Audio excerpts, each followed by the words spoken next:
With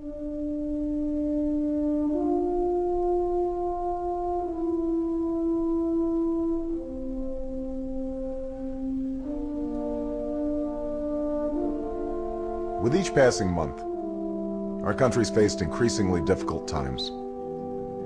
But everywhere I go, despite the economic crisis and war and uncertainty about tomorrow, I still see optimism and hope and strength.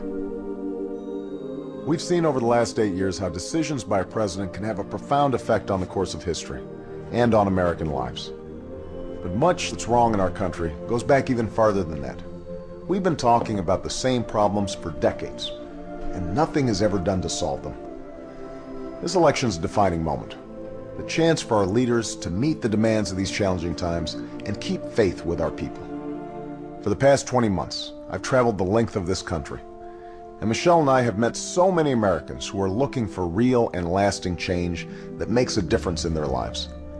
Their stories are American stories, stories that reflect the state of our union. I'd like to introduce you to some of those people tonight. I'll also lay out in specific detail what I'll do as president to restore the long-term health of our economy and our middle class, and how I'll make the decisions to get us there. What struck me most about these stories you'll see tonight is not just the challenges these Americans face, but also their resolve to change this country.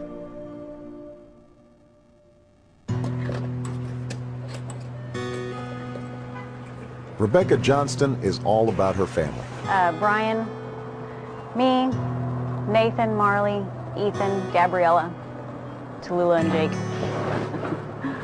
The thing I love about being a mom is just that how amazing it is that everything that you do shapes who they are.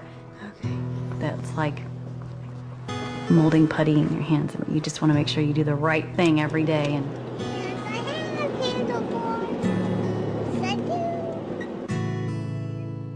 10 years ago, she bought a house outside the city so she could send her children to good schools. Now, with rising costs, it's getting tight. Her husband, Brian, works at a tire retread plant and needs to stand all day. He has a torn ACL and meniscus that he walks around with every day.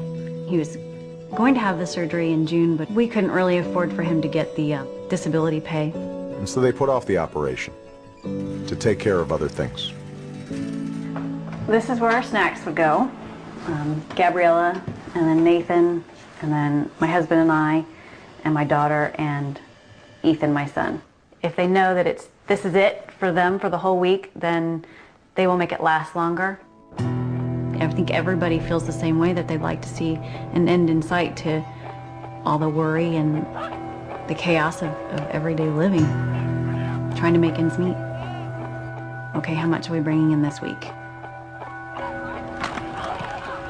How much is the car payment? Hold him, Ethan, hold him! When roughly can we pay this bill? All across the country, I've met families just like Rebecca's, getting their kids to school, meeting their mortgage payments, fighting for their families. It just keeps going up and up and up, and you know, and I can remember a time when I didn't have to worry about this stuff. We measure the strength of our economy not by the number of billionaires we have or the profits of the Fortune 500, but by whether someone with a good idea can take a risk and start a new business, or whether the waitress who lives on tips can take a day off and look after a sick kid without losing her job. An economy that honors the dignity of work. Earlier this year, we already knew our country was in trouble. Home foreclosures, lost jobs, high gas prices. We were running a record deficit, and our national debt had never been higher. But then, a little over a month ago, the bottom fell out. What happened in the financial markets was the final verdict on 8 years of failed policies. And we're now going through the worst economic crisis since the Great Depression. A few weeks ago, we passed a financial rescue plan.